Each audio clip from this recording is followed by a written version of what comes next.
तो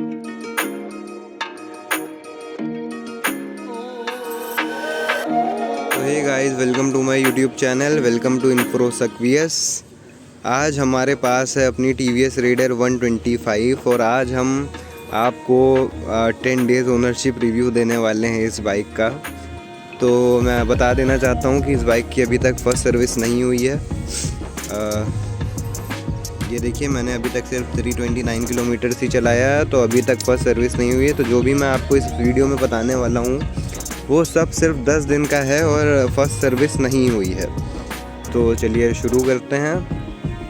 तो जैसा कि मैं सबसे पहले बताने वाला हूँ इस बाइक के लुक्स के बारे में। तो TVS ने बहुत अच्छा काम करा है लुक्स पे।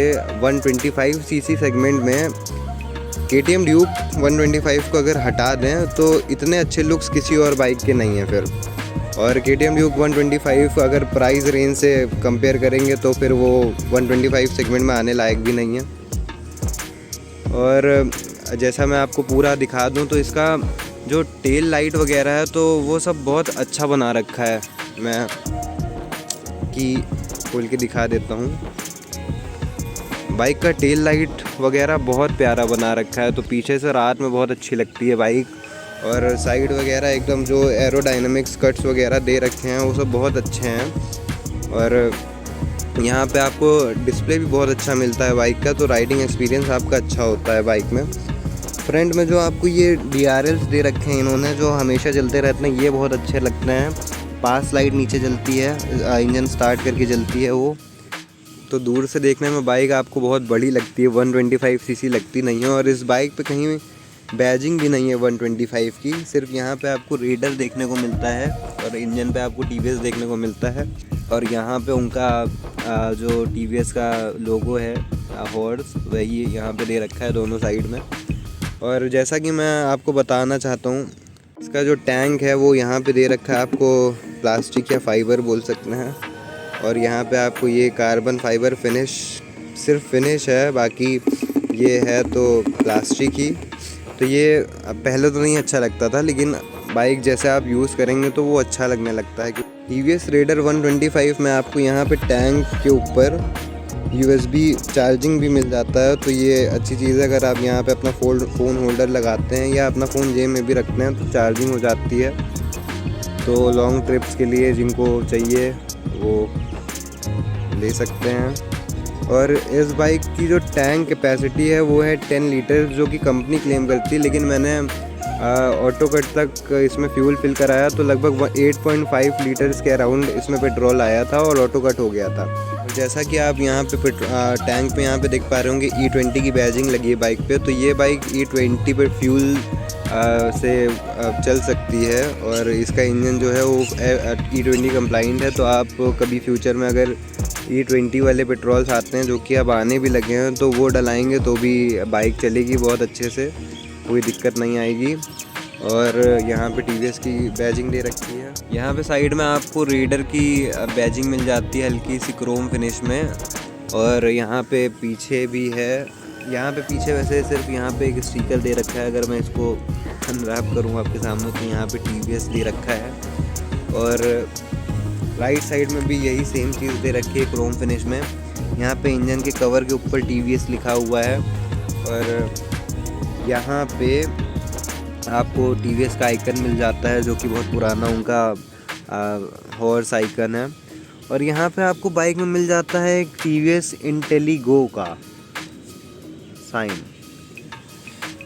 और यहाँ पे आपको फ्रंट में भी मिल जाता है TVS क्रोम फिनिश में, और यहाँ पे रेडर का सिंबल मिल जाता है। तो चलिए वापस आते हैं यहाँ पे अपने TVS इंटेलिगो पे।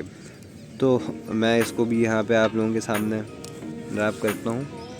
और यहाँ पे TVS इंटेलिगो क्या है तो मैं आपको बता देता हूँ पूरा। तो TVS रेडर 125 और TVS अपनी लगभग हर बाइक में अब TVS इंटेलिगो दे रहा है। तो ये बेसिकली करता क्या है, तो जब आप कभी ट्रैफिक में होते हो और बाइक चला रहे होते हो और आपको बार बार रुकना पड़ रहा है बहुत देर के लिए, तो आप आइडियली अगर कंडीशन पे किसी भी गियर पे बाइक हो, आप सिंपली क्लच पकड़ के और आइडल छोड़ दें बाइक को, तो बाइक ऑटोमेटिक बंद हो जाती है कुछ सेकंड के बाद, 2-3 सेकंड के बाद। और आपको अगर फिर से जैसे आगे बढ़ना है और बार बार जैसे होता है कि आपको सेल्फ दबा के आगे फिर से स्टार्ट करके करना पड़ता है, तो वो चीज़ आपको नहीं करनी पड़ती है।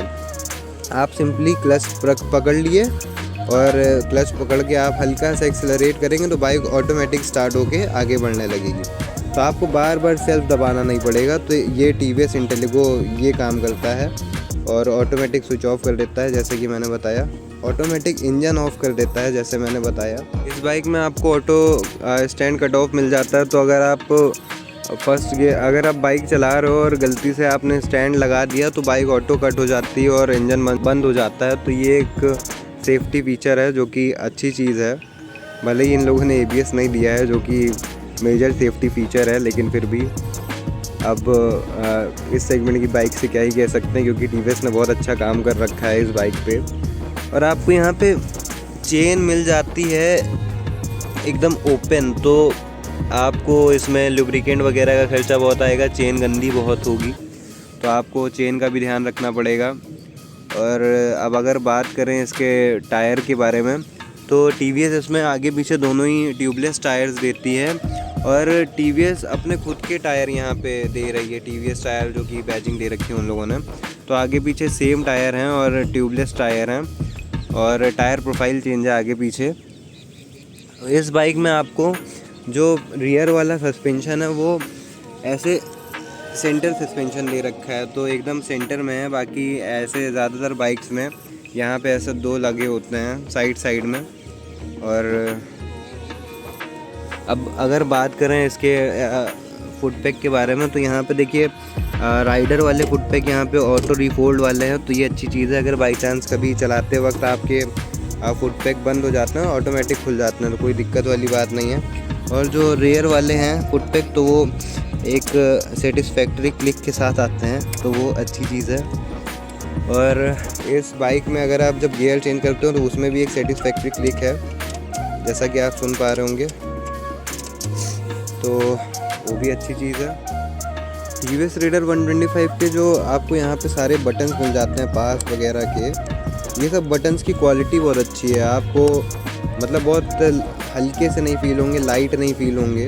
तो यहाँ पे इन लोगों ने बिल्ड क्वालिटी बहुत अच्छी दे रखी है। और यहाँ पे आपको ये दोनों लीवर्स एलुमिनियम के मिल जाते हैं, तो वो वैसे ऐसे बहुत सी बाइकों में ये कवर्ड आते हैं बाइक कलर के साथ, तो वो भी अच्छे लगते हैं, लेकिन ये ज़्यादा अच्छे लगते हैं। यहाँ पे TVS Raider में TVS वैसे हर बाइक में ये चीज़ करता है, जो यहाँ पे आपको एक इंडिया का लोगो दिख रहा होगा, वो हर बाइक में TVS लगाता है अपने। और ऐसे आगे से आप अगर इस बाइक का लुक देखेंगे तो बहुत सुंदर लगती है। जो इसके फुट पैक हैं वो हल्के से रियर अलाइंड हैं, तो जब आप इस बाइक पे बैठोगे तो आप हल्का सा आगे फॉरवर्ड लीन करोगे तो वो चीज़ दिक्कत नहीं होती है। वैसे अगर आपको थोड़ी सी हैबिट पड़ जाए तो वो दिक्कत नहीं होती, लेकिन आप फर्स्ट टाइम जब इस बाइक को चलाओगे तो आपको फील होगा कि हल्का सा आप आगे की तरफ झुके हुए हो। वैसे ये दिक्कत वाली चीज़ नहीं है, क्योंकि आपके हाथ वगैरह पे प्रेशर नहीं फ़ील होता, तो जब तक प्रेशर नहीं फ़ील होता तब तक कोई दिक्कत वाली बात नहीं है। वैसे R15 वगैरह में तो आप बिल्कुल ही फॉरवर्ड लीन होते हो, तो इसमें वो चीज़ नहीं है। चलिए बात करते हैं इसके डिस्क ब्रेक के बारे में। तो ये बाइक नॉन ABS है। पहली चीज़ तो ये आपको ध्यान रखना पड़ेगा कि 1,15,000 में ये बाइक नॉन ABS है और सिंगल डिस्क वेरिएंट है, तो सिंगल डिस्क ही आता है, तो क्या ही कह सकते हैं। और मेरा वाला जो वेरिएंट है वो सिंगल सीट है, एक आता है इसमें स्प्लिट सीट और एक आता है ब्लूटूथ वेरिएंट, तो मेरा ये सिंगल सीट है। जो ब्रेकिंग फीडबैक है इस डिस्क ब्रेक का TVS के रेडर के, वो बहुत अच्छा है। तो अगर आप कभी अचानक से आपको इंस्टेंट ब्रेकिंग करनी हो तो बहुत आराम से गाड़ी रुकती है, कोई मतलब आपको ऐसे बाइक ऐसे टेढ़ी मेढ़ी नहीं होती, बहुत आराम से रुकती है। और यहाँ पे पीछे यहाँ पे ड्रम ब्रेक दे रखे हैं रेडर में, लेकिन यहाँ पे इन्होंने एक टेक्नोलॉजी दे रखी है जो एक्टिवा में आया करता था और आता है। अगर आप रेयर ब्रेक दबाएंगे तो वो ऑटोमेटिक यहाँ पे आपका कॉम्बी ब्रेकिंग सिस्टम है, तो वो आगे वाली ब्रेक भी साथ में ही प्रेस होती है। तो अगर आप कभी रेयर ब्रेक दबाएंगे तो फ्रंट वाली ब्रेक ऑटोमेटिक अप्लाई होती है, तो बाइक में स्टेबिलिटी मेंटेन रहती है अगर आप अचानक से ब्रेकिंग करते हैं, इंस्टेंट ब्रेकिंग। यहाँ पे देखिए कुछ कट्स दे रखे हैं जो कि एयर वेंट्स हैं इंजन ठंडा करने के लिए। और फ्रंट में यहाँ पे देखिए आपको इंडिकेटर्स दे रखे हैं दोनों साइड, जो कि एकदम हार्ड हैं। तो ये अच्छी चीज़ है क्योंकि एकदम खुले हैं, बाइक नेकेड है, तो आपको विंड ब्लास्ट फील होगा ही होगा चलाते समय। जो इसके फ्रंट सस्पेंशंस हैं वो भी अच्छे हैं, तो काफ़ी ठीक हैं, आपको मतलब ऐसे जर्क नहीं आता है।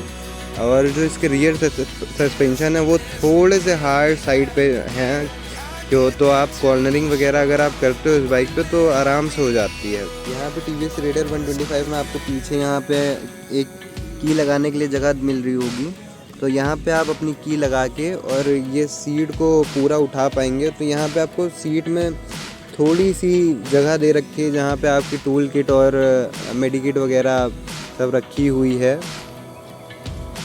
TVS वाले जैसा कि अपने हर बाइक के एग्जॉस्ट पे बहुत काम करते हैं, तो उसी तरह इस बाइक में भी वैसा ही सेम दे रखा है TVS ने कि आप अगर स्टार्ट करोगे तो इसका जो एग्जॉस्ट नोट है वो बहुत अच्छा है। तो मैं सुना देता हूँ, ये आइडल साउंड है बाइक का।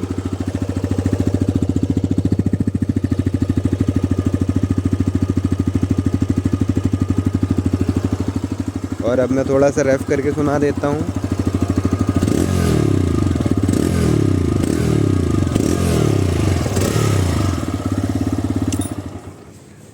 तो TVS वाले अपने एग्जॉस्ट नोट पे बहुत काम करते हैं और अच्छा लगता है जब बाइक में एक बेसी सा साउंड होता है।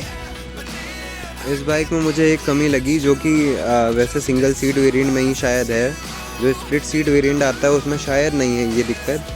यहाँ पे आप देख पा रहे होंगे कि सीट में हल्की सी जगह छूटी हुई है, ये देखिए सीट में हल्की सी जगह छूटी हुई है दोनों साइड, तो ये चीज़ मुझे नहीं अच्छी लगी। एक वैसे शायद ये सिंगल सीट वेरिएंट में ही दिक्कत है, तो लेकिन फिर भी नहीं होना चाहिए। अगर आप सिंगल सीट वेरिएंट बना रहे हो तो उसे अच्छे से मतलब कर सकते हैं, या हो सकता है सिर्फ मेरे ही वाले पीस में ये दिक्कत है। अब अगर बात करें इस बाइक के इंजन के बारे में, तो जैसा कि हम लोग जानते हैं कि BS6 के बाद जितनी भी बाइक्स हैं सब फ्यूल इंजेक्टेड कर दी गई हैं, और ये इंजन E20 कंप्लाइंट है, तो आप आराम से चला सकते हो E20 फ्यूल के साथ, और जो कि इंजन की परफॉर्मेंस थोड़ा सा अच्छा करता है और पोल्यूशन कम होता है बाइक से थोड़ा सा। तो जो TVS रेडर 125 में इंजन आता है ये एग्जैक्टली 124.8 cc का इंजन है, और इसकी अगर पावर फिगर्स के बारे में बात करें तो ये 11.38 PS की पावर जनरेट करता है एट 7500 RPM पे, और 11.2 न्यूटन मीटर का टॉर्क प्रोड्यूस करता है 6000 RPM पे। जो यहाँ पे मैंने जब देखा था तो मुझे समझ नहीं आया था कि TVS ने क्यों कर रखा है, लेकिन यहाँ पे आपको इंजन कवर दे रखा है थोड़ा सा, जो कि फाइबर है या प्लास्टिक है पता नहीं, लेकिन पता नहीं क्यों दे रखा है TVS ने। तो पावर फिगर्स काफ़ी सही हैं 125 cc के हिसाब से, और इस गाड़ी में आपको पावर लैग कहीं लगेगा भी नहीं अगर आप मतलब सही गियर में बाइक चला रहे हो। तो बाइक जैसा कि BS6 है तो यहाँ पे आपको कैटालिटिक कन्वर्टर मिल जाता है, और यहाँ पे आपको इंजन कवर या कह सकते हैं काउल है, तो ये प्रोटेक्शन के लिए होता है, लेकिन खुद ही प्लास्टिक का है तो क्या प्रोटेक्शन करेगा। अब दे रखा है कंपनी तो कुछ तो यूज़ होगा ही। तो चलिए बात करते हैं अब इसके कुछ डिसएडवांटेजेस के बारे में। तो मुझे जो चीज़ें इस बाइक में नहीं अच्छी लगी वो सबसे पहला तो इसके मिरर्स, तो इसमें आपको विजिबिलिटी कम मिलती है पीछे। तो अगर आप एक राइडर एक्सपीरियंस चाहते हो अच्छा, अगर आपको पीछे पूरा सब कुछ देखना है तो सब कुछ नहीं दिखता है, तो एक विजिबिलिटी कम है इस बाइक में, इस बाइक के मिरर्स में वैसे। और एक जो मेजर डिसएडवांटेज लगा मुझे इस बाइक में कि आप इस बाइक में एयर फ्लो तो देते हैं ये लोग, लेकिन अगर आपको जैसे आप ये बाइक लेट करिए कि 35 की स्पीड में है और आपने इस बाइक में डाल रखा है 3rd गियर या 4th गियर, और इस बाइक को चाहिए जैसे 2nd गियर, तो ये बाइक पूरी वाइब्रेट होने लगती है चलाते टाइम। तो ये पूरा ऐसे वाइब्रेट होने लगती है, पूरी बाइक ऐसे हिलने लगती है, हाथ पे पूरे वाइब्रेशंस आ जाते हैं। तो वो चीज़ नहीं अच्छी लगी मुझे एक। और जो दूसरी चीज़ मुझे नहीं अच्छी लगी, मैं दिखाता हूँ आपको। मैंने न्यूट्रल पे डाल दिया बाइक को और आइडियली स्टार्ट कर दी, तो बाइक में वाइब्रेशंस देखिए। कैमरा में उतना नहीं पता चल रहा है, लेकिन बाइक में वाइब्रेशंस हैं।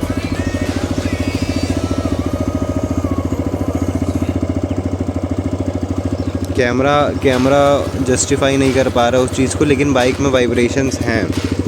अगर आपको वीडियो अच्छी लगी हो तो लाइक करें, सब्सक्राइब करें मेरे चैनल को, और ऐसे ही और भी कंटेंट पाने के लिए चैनल से जुड़े रहें। Thank you for watching. Tata bye bye. I sit here looking for an answer. Maybe the biggest question was in the last chapter. You gave me the soul I have today. Without you I never could have moved away. But now I see what you teach. I do believe I always should have stayed. Yeah. Is this really happening? I can't believe it's true. I'm just missing